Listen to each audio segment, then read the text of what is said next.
परमेश्वर आमानकर सृष्टिकर्ता। हालेलुया।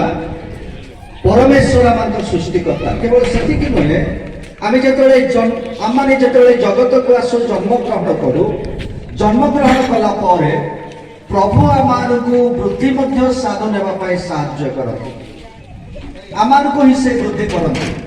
जाके आमाने देखिलु प्रथम करन्ते तार 3 अध्याय 6 एवं 7 पदरे जे अपोलो जलसेचन करन्ति मु रोपण करिअछि किंतु परमेश्वर वृद्धि साधन करन्ति एवं जो परमेश्वर वृद्धि साधन करन्ति से ही सार करन्ति अर्थात आमाको जीवन निमंते बहुमूल्य व्यक्ति अटन्ति।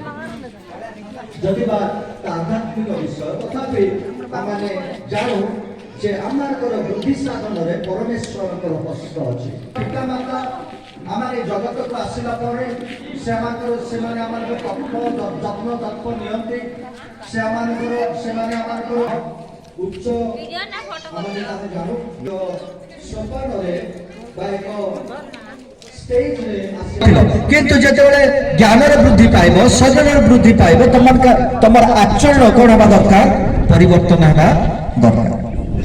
तमर आचरण परिवर्तन वृद्धि पाइबारे से मध्य ए प्रकार परमेश्वर से तुमको ज्ञान रे मध्य वृद्धि पाई अनुग्रह करूछन। कारण से होछे समस्त ज्ञान रा कर समस्त बुद्धि रा कर समस्त विषय रा नियंत्रण करता। तेणु प्रभु अनुग्रह करंतु तुमको आहुरी आत्मिक ज्ञान रे वृद्धि पाइबा पाई दियो।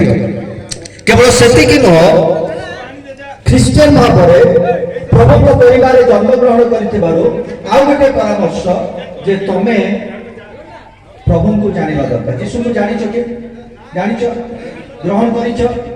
हालेलुया। से कहउछन्ते से यीशु को जानिछन्ते यीशु को ग्रहण करछन्ते आउ जदि यीशु को ठारे से विश्वास करछन्ते यीशु को जानिछन्ते यीशु को ग्रहण करछन्ते से ईश्वर कर परिवार रे भुक्त अटन्ति। हालेलुया। से निर्मल परिवार छियो से रविनारायण को परिवार छियो से ईश्वर को परिवार भुक्त हेले जेतेबेले आमे यीशु ख्रीष्ट के ठारे विश्वास करू यीशु को परित्राणकर्ता भाव में ग्रहण करू आमे आउ गोटे परिवार रे ईश्वर को परिवार रे भुक्त हो जाऊ।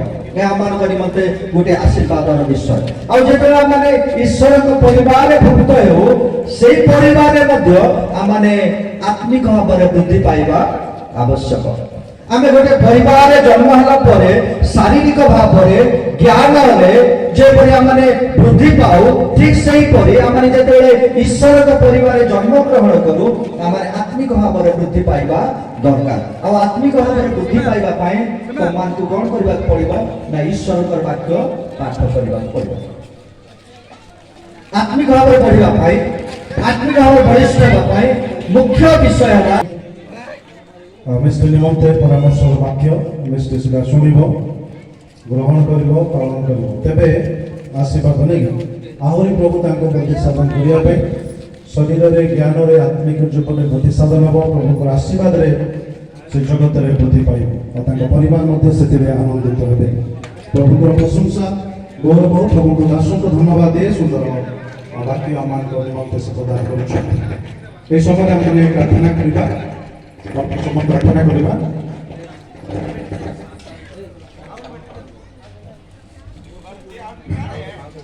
विशेषकर मैंने से परिवार में प्रार्थना करिबा मिष्टि भविष्य जगत रे शरीर ज्ञान रे आत्मिक जीवन वृद्धि पाइबा निमंते निमंते विशेषकर भविष्य प्रार्थना करिबा। बापा माँ पुणी तो निमंते विशेषकर प्रार्थना करिबा। पुणी सान बापा से परिवार कालिया से परिवार निमंते विशेषकर प्रार्थना करिबा। मंडप करी विशेषकर सान बापा परिवार निमंते निर्मल कालिया परिवार निमंते मिस्त्री निमंते स्वतंत्र प्रार्थना विशेष प्रार्थना उपशम आम मध्य प्रबंधन दास अभिनंदन से प्रार्थना करेंगे। आम जिते आम आत्मीय बंधु परिजन आज एकाठी विभिन्न स्थान आसीचु प्रत्येक निमंते आज समस्त कार्यक्रम निमंते प्रभु को धन्यवाद दे प्रार्थना करेंगे। बड़ बापा अच्छा प्रतिनिधि मिशन से प्रार्थना करेंगे। आम সেই প্রার্থনা করে প্রভু স্বীকৃতি প্রার্থনা করি শেষ আশীর্বাদ ପରେ ଆଜିର এই ଉପାସନାକୁ ଆମେ ଶେଷ କରିବା। ମୁଁ ଯେଉଁ ଯେଉଁ ପଏଣ୍ଟ ସବୁ କହିଲି ବିଶେଷ କରି ସେଥିରେ ଧ୍ୟାନ ଦେଇ ସଂକ୍ଷିପ୍ତ ଭାବରେ ପ୍ରାର୍ଥନା କରିବା। उपस्थित प्रत्येकଙ୍କୁ ଏବଂ ପରିଚାଳକଙ୍କୁ ମୁଁ କୃତଜ୍ଞତା ନମସ୍କାର ଜ୍ଞାପନ କରେ। ମୁଁ ଅନୁରୋଧ କରେ ଗୋଟେ ପଦ ମୁଁ ପଢ଼େଇବି। ଗଣନା ପୁସ୍ତକ ଜଣେ ବାହାର କରନ୍ତୁ 6:22 ରୁ 25 ପର୍ଯ୍ୟନ୍ତ ପଢ଼ିବା। ଗଣନା ପୁସ୍ତକ ବାହାର କରନ୍ତୁ। ମୁଁ ପରିଚାଳକଙ୍କୁ ଅନୁରୋଧ କରୁଛି ମାନେ ସାଙ୍ଗେ ପ୍ରାର୍ଥନା ପାଇଁ କହିଲେ ଗଣନା ପୁସ୍ତକ ବାହାର କରନ୍ତୁ। ଗଣନା ପୁସ୍ତକ ଗଣନା ପୁସ୍ତକ 6:22 ରୁ 25 ପର୍ଯ୍ୟନ୍ତ ପଠନ କରନ୍ତୁ।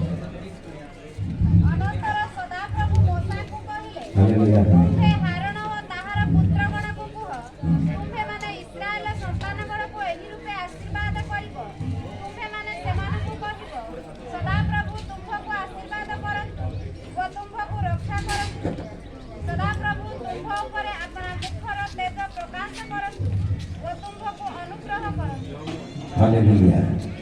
सदाप्रभु मोसा को कहले हारण पुत्र मानव प्रभु मैंने कि प्रकार आशीर्वाद करेंगे। अवश्य आज मिस्त्री को प्रभु आशीर्वाद करंतु 25 रे आउतरे तुमको शांति दियो। शांति और आशीर्वाद अति सुंदर भाव अति सुंदर लिखा है। अनुग्रह माने एक आश्चर्य आशीर्वाद एवं शांति प्रभु यही जो 30 वर्ष है परिवार सहित यही साई सहित संयुक्त अच्छी किंतु एक चमत्कार कार्य गुड़ाक ये परिवार किए निर्मलर बापा एमती फंक्शन गुड़ाक मैच्योरिटी फंक्शन रे किए करना यह एक स्वतंत्र एवं चमत्कार कार्य लोक मान को गेट टुगेदर करके कार्य आगे को नेबाटा होची मु तांको विशेष धन्यवाद दूची प्रभु से सुंदर हृदय से मान को देइछंती लोक मान को बंधुवर्ग को निमंत्रण करवा तांकर पाद तले आओ समर्पित करवा यह एक बहुत बड़ा चमत्कार कार्य प्रभु को विशेष धन्यवाद दिए प्रार्थना करवा।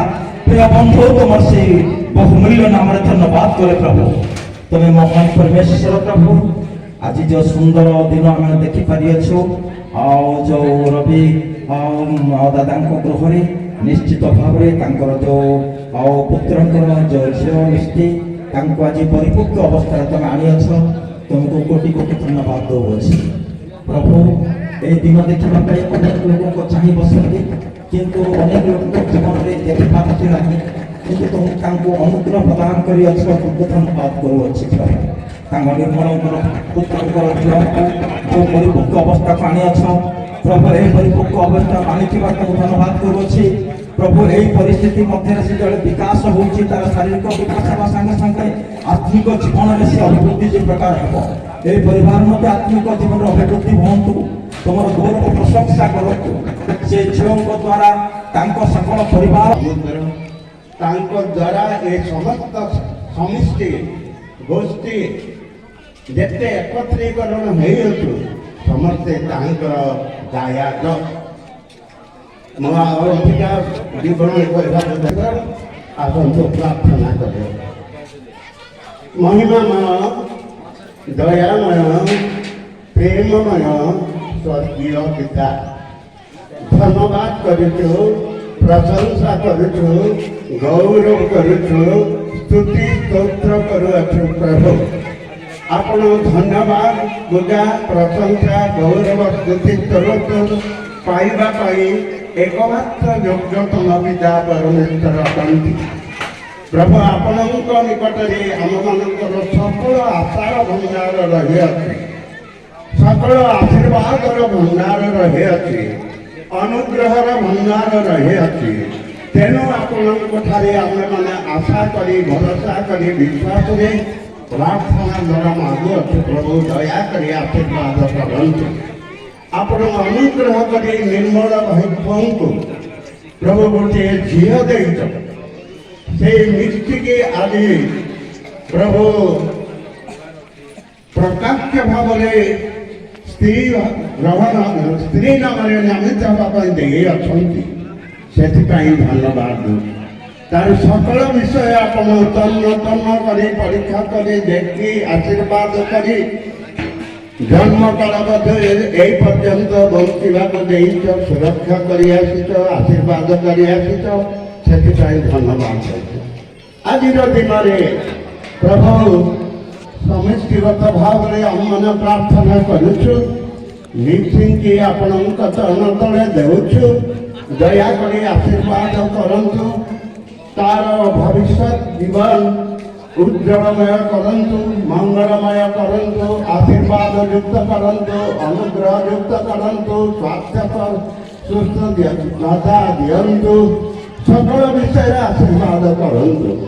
ପ୍ରାର୍ଥନା କରୁଅଛୁ ପ୍ରଭୁ, ତାଙ୍କ ବାପା ମା ପୁଣି ତାଙ୍କର ପରିଜନ ପ୍ରଭୁ ସେ ସକଳ ବିଷୟ ସହିତ ଆମମାନଙ୍କର ମଧ୍ୟ ଅନେକ ତ୍ରାଣକର୍ତ୍ତା ମୁକ୍ତିକର୍ତ୍ତା ପରିତ୍ରାଣଦାତା ପ୍ରଭୁ ଯୀଶୁ ଖ୍ରୀଷ୍ଟଙ୍କର ଅନୁଗ୍ରହ ଦୟା ସାହାଯ୍ୟକାରୀ ପବିତ୍ର ଆତ୍ମାଙ୍କ ଚେତନା ଚାଳନା ପ୍ରେରଣା ମଧ୍ୟ ସୁମଧୁର ସହଭାଗିତା ଏବେ ମଧ୍ୟ ସଦା ସର୍ବଦା ଏଠାସ୍ଥିତ ସହମତ ବନ୍ଧୁବର୍ଗ ଉପସ୍ଥିତି ବ୍ୟକ୍ତି ବିଶେଷ କରି ମିଶି ପୁଣି ତାଙ୍କ ପରିବାରର ସହବର୍ତ୍ତୀ ହୁଅନ୍ତୁ।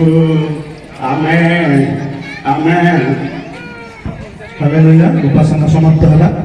ବର୍ତ୍ତମାନ ଆମେ ଖାଦ୍ୟ ନିମନ୍ତେ ପ୍ରସ୍ତୁତ ହେବା।